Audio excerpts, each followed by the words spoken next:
Guys, welcome back to my YouTube channel. This is Arya. അപ്പോൾ ഇന്ന് നമുക്ക് പയ്യോളിൽ ഒരു കല്യാണത്തിന് പോയാലോ? വീടിനടുത്തുള്ള ഒരു കല്യാണമാണ് കേട്ടോ. അപ്പം മേക്ക എന്ന് പറയുന്ന ഈ ബസ്സിനാണ് നമ്മൾ പോകുന്നത്. ഇതാണ് കേട്ടോ ബസ്സിൻ്റെ ഉള്ളിൽ. അപ്പം ആട്ടും പാട്ടൊക്കെ ആയിട്ട് നല്ല ജോളിയായിട്ടാണ് നമ്മൾ പോകുന്നത്. ഇത് ഇനി കാണാൻ പോകുന്നതാണ് കേട്ടോ. നമ്മൾ പോകുന്ന വഴിയാണിത്.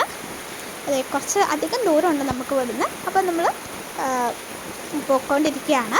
അപ്പോൾ ഇതാണ് കെട്ടൊക്കെ കഴിഞ്ഞ് നമ്മൾ സദ്യ കഴിക്കുകയാണ്. പായസം അടങ്ങുന്ന വൻ സദ്യയായിരുന്നു കേട്ടോ. അങ്ങനെ സദ്യയൊക്കെ കഴിച്ച് അതിൻ്റെ അടുത്തൊരു കായലുണ്ട്. നമ്മൾ അതുകൂടെ ഒന്ന് കാണാൻ പോയിട്ടുണ്ടായിരുന്നേ. ഇതാണ് കേട്ടോ ആ കായൽ. നല്ല രസമുണ്ട് കാണാൻ വേണ്ടിയിട്ട്. അത് കഴിഞ്ഞ് നമ്മുടെ അവിടെയുള്ള പെണ്ണിൻ്റെ വീട്ടിലുള്ള പരിപാടിയൊക്കെ കഴിഞ്ഞ് നമ്മൾ തിരിച്ച് വീട്ടിലോട്ട് തന്നെ പോവുകയാണ് കേട്ടോ. ഇത് പോകുന്ന വഴിയിൽ കണ്ടൊരു കാഴ്ചയാണ്. അപ്പം ഞാൻ ജസ്റ്റ് ഒന്ന് വീഡിയോ എടുത്തതാണേ. അപ്പോൾ അത് കഴിഞ്ഞ് നമ്മൾ കുളത്തുവയലിലോട്ട് കയറുകയാണ്. നമ്മുടെ ആ സ്ഥലത്തിൻ്റെ പേര് കുളത്തുവയലിനാണ് കേട്ടോ. അപ്പം ഇത് ഈ കാണുന്നതാണ് നമ്മുടെ കുളത്തുവയൽ സ്കൂള്. അതിൻ്റെ അപ്പുറത്ത് കാണുന്നതാണ് കേട്ടോ പള്ളി. ഇതാണ് നമ്മുടെ കുളത്തുവയൽ പള്ളി. നിങ്ങൾക്ക് ഇങ്ങനത്തെ വീഡിയോ ഇഷ്ടമാണെങ്കിൽ സബ്സ്ക്രൈബ് ചെയ്യുക, ലൈക്ക് ചെയ്യുക, ഷെയർ ചെയ്യുക. Thank you.